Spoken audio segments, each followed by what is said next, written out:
Hey, my friends, welcome back to the Reluctant Chaplain Bible Study Podcast. This is episode number 30. I can't believe that we've actually gotten 30 episodes in.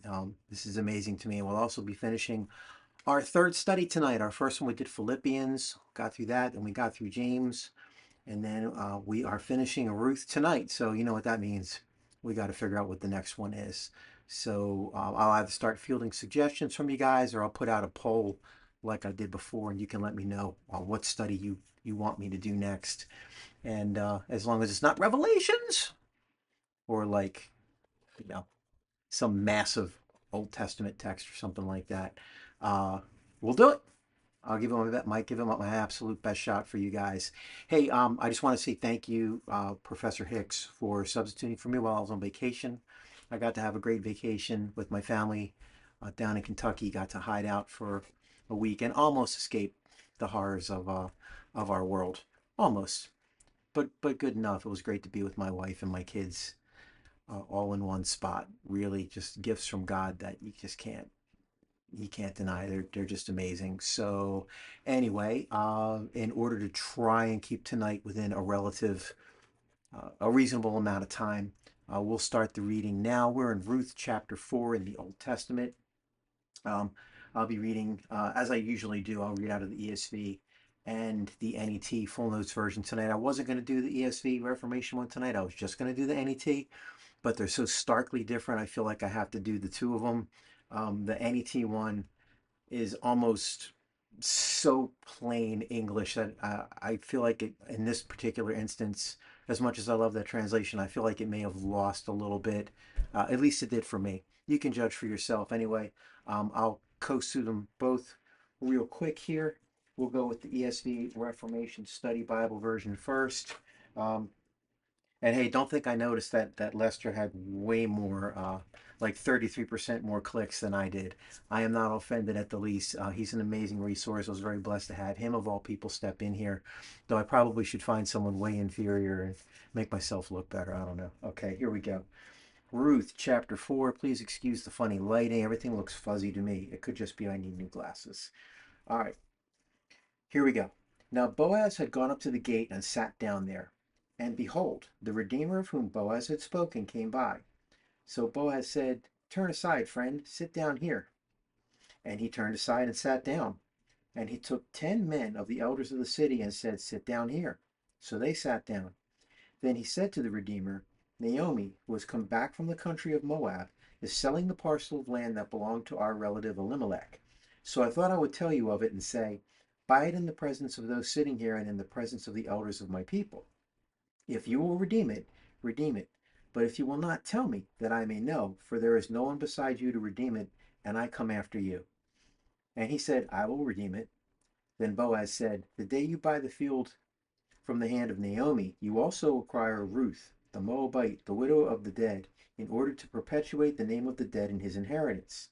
Then the Redeemer said, "I cannot redeem it for myself, lest I impair my own inheritance. Take my right of redemption yourself, for I cannot redeem it." Now this was the custom in former times in Israel concerning redeeming and exchanging to confirm a transaction. The one drew off his sandal and gave it to the other, and this was the manner of attesting in Israel. So when the Redeemer said to Boaz, "Buy it for yourself," he drew off his sandal. Then Boaz said to the elders and all the people, "You are witnesses this day that I have bought from the hand of Naomi all that belonged to Elimelech, and all that belonged to Chilion and to Mahlon. Also Ruth the Moabite, the widow of Mahlon, I have bought to be my wife, to perpetuate the name of the dead in his inheritance, that the name of the dead may not be cut off from among his brothers and from the gate of his native place. You are witnesses this day." Then all the people who were at the gate and the elders said, "We are witnesses. May the Lord make the woman who is coming into your house like Rachel and Leah, who together built up the house of Israel. May you act worthily in Ephrathah, and be renowned in Bethlehem. And may your house be like the house of Perez, whom Tamar bore to Judah, because of the offspring that the Lord will give you by this young woman." So Boaz took Ruth, and she became his wife. And he went into her, and the Lord gave her conception, and she bore a son. Then the women said to Naomi, "Blessed be the Lord, who has not left you this day without a redeemer, and may his name be renowned in Israel. He shall be to you a restorer of life and a nourisher of your old age. For your daughters-in-law, who loves you, who is more to you than the 7 sons, has given birth to him." Then Naomi took the child and laid him on her lap and became his nurse. And the women of the neighborhood gave him a name, saying, "A son has been born to Naomi." They named him Obed. He was the father of Jesse, the father of David. Now these are the generations of Perez. Perez fathered Hezron. Hezron fathered Ram. Ram fathered Aminadab. Aminadab fathered Nahshon. Nahshon fathered Salmon. Salmon fathered Boaz. Boaz fathered Obed. Obed fathered Jesse, and Jesse fathered David. Okay, I know that was a lot, guys. But I really feel like if I don't read the two translations, I'm kind of shorting you on this stuff. And it is a Bible study, so let's do it. Let's go now to the NET full notes version, and you will notice very big difference in the way this is not the way the event happens, take places, but the way it's described. Now Boaz went up to the village gate and sat there. Then along came the guardian, whom Boaz had mentioned to Ruth. Boaz said, "Come here, what's your name? And sit down." So he came and sat down. Boaz chose 10 of the village leaders and said, "Sit down here." So they sat down. Then Boaz said to the guardian, "Naomi, who has returned from the region of Moab, is selling the portion of land that belongs to our relative Elimelech. So I am legally informing you, acquire it before those sitting here and before the leaders of my people. If you want to exercise your right to redeem it, then do so. But if not, then tell me, so I will know. For you possess the first option to redeem it. I am next in line after you." He replied, "I will redeem it." Then Boaz said, "When you acquire the field from Naomi, you must also acquire Ruth the Moabite, the wife of our deceased relative, in order to preserve his family name by raising up a descendant who will inherit his property." The guardian said, "Then I am unable to redeem it, for I would ruin my own inheritance in that case. You may exercise my redemption option, for I am unable to redeem it." Now, this used to be the customary way to finalize a transaction involving redemption in Israel. A man would remove his sandal and give it to the other party. This was a legally binding act in Israel. So the guardian said to Boaz, "You may acquire it," and he removed his sandal. Then Boaz said to the leaders and all the people, "You are witnesses today that I have acquired from Naomi all that belonged to Elimelech, Kilion, and Mahlon. I have also acquired Ruth the Moabite, the wife of Mahlon, as my wife to raise up a descendant who will inherit his property, so the name of the deceased might not disappear from among his relatives and from his village. You are witnesses today." All the people who were at the gate and the elders replied, "We are witnesses. May the Lord make the woman who is entering your home like Rachel and Leah, both of whom built up the house of Israel. May you prosper in Ephrathah and become famous in Bethlehem. May your family become like the family of Perez, whom Tamar bore to Judah, through the descendants the Lord gives you by this young woman." So Boaz married Ruth and slept with her. The Lord enabled her to conceive, and she gave birth to a son. The village women said to Naomi, "May the Lord be praised because he has not left you without a guardian today. May he become famous in Israel. He will encourage you and provide for you when you are old. For your daughter-in-law, who loves you, has given him birth. She is better to you than 7 sons."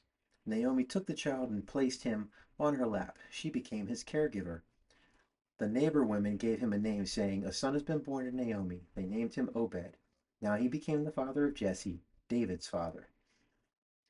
These are the descendants of Perez. Perez was the father of Hezron. Hezron was the father of Ram. Ram was the father of Aminadab. Aminadab was the father of Nachshon. Nachshon was the father of Salma. Salmon was the father of Boaz. Boaz was the father of Obed. Obed was the father of Jesse, and Jesse was the father of David. Okay, man, that was a lot. That was a lot, but I want you guys to hear the NET version for the courtroom part of that, like the legal proceeding part of that. It really read like a court document the way the NET did it. I sort of prefer the old school language. Well, ESV isn't really old school, and old school's New King James or whatever. But I just kind of prefer the other language. But the NET is so helpful for clarity that I just love reading from it. Okay, guys. Here we go. Will help if I get the right stack of notes here to start reading this. Okay. So chapter 4 is brought to you in 2 scenes. The first is a legal setting for that day. So Boaz heads to the town gate according to I got this mostly from a Judges and Ruth commentary. It's actually called Judge's Ruth commentary. I think I said the author in the episode before Lester's episode, so you can always go back and check that. If not, if you want to find out, let me know. I'll look it back up on Lagos, which is where I got it from. Um, anyway, it's where I'm drawing most of this information from for the commentary. So the town gate was a complex structure with lookout towers and rooms on either side of the gateway where defenders could be stationed. But it also served as a secondary purpose. It was a place where the citizens would gather. So I'm guessing kind of like a town hall or a town square. And this is where official, administrative, and legal business was conducted out in the public air. No courtroom then, I suppose. Boaz comes up to the gate and sat down there so the people would recognize that he was there for an official act, legal business in this case.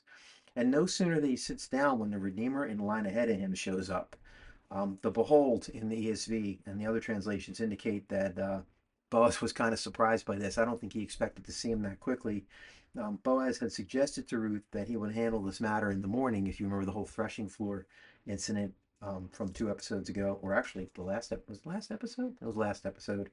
Um, but I don't think he was expecting this guy to fall into his lap quite so quickly. You can kind of see God's hand at work here. And I think it's really interesting that they never use the other Redeemer's name at all.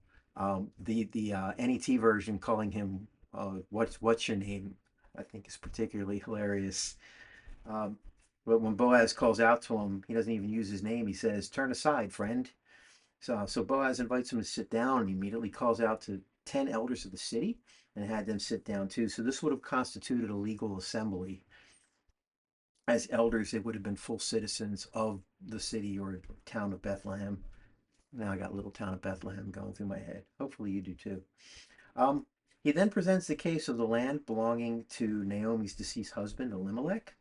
It is obviously a relative. He refers to him as our relative. Uh, Boaz and the mystery redeemer are related, but it never really says how. But Boaz presents the case, and it sounds like Mystery Guy was all in. He was ready to buy it until he found out that the deal came with Ruth. So apparently that would have screwed up his inheritance somehow. I guess his inheritance from his parents or father or whatever. It doesn't really explain the details there. Don't know if they were really relevant or not, but the bottom line is he couldn't do it because it would have created a bad situation for him. So he gave Boaz the deal. I'm not sure how Israelite law worked then, but there were laws designed to keep property in families, and evidently that was part of the protection. There was also a lot of protection for widows in that time. Um, I'd have to say, again, I'm not terribly interested in that aspect of it, but if you are interested in that kind of thing, I will look up some resources for you and I can send them to you. I'll be surprised if anyone except maybe if any of you guys are lawyers would actually be interested in that.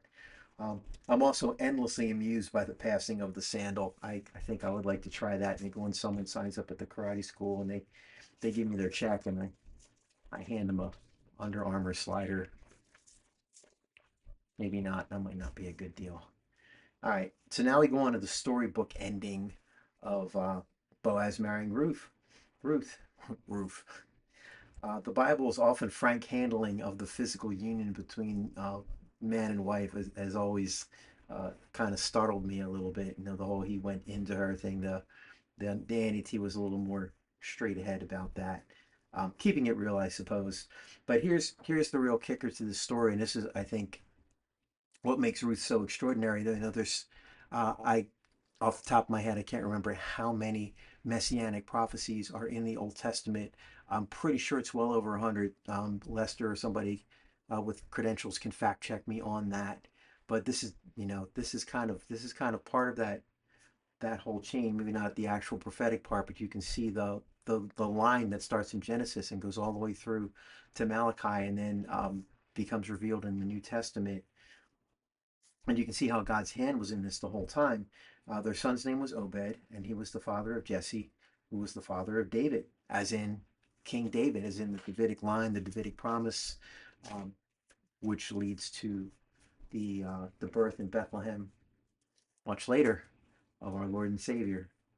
On Christmas, the Christmas story. I'm blanking on it now. Oh, good grief! I've been up a long time and I'm still just a tiny bit sleep deprived from the vacation. So forgive me, but basically the Christmas narrative. So anyway, that's it, guys. We are done with Ruth. And what do you want to do next? Send me suggestions. If you don't send me suggestions, I'll probably pick three or four, and I'll post them up in a poll again. So watch out for that. If you didn't see the episode with Lester hosting, please do. You'll realize why I use him as such a resource. I'm really blessed to have him as a good friend, not just because he's a smart guy. He's a great friend. So I'll leave it at that. I hope you guys have a great night. I hope this thing's been a blessing to you. Please, please, please, please, only a couple of you actually do it. Please like these if you watch it. It only takes a second to click on the little thumbs up. I get no money from it. It's more of a self-esteem issue for me. It tells me that, you know, you watched it and maybe you actually liked it. Also, feel free to share this. We're up to 39 subscribers now, which is incredible. We had a big burst because Lester was on. I think everyone in his family subscribed. They may not watch it anymore now that he's not on it, but hey, we look better. All right, guys. Love you guys. God bless. Bye bye.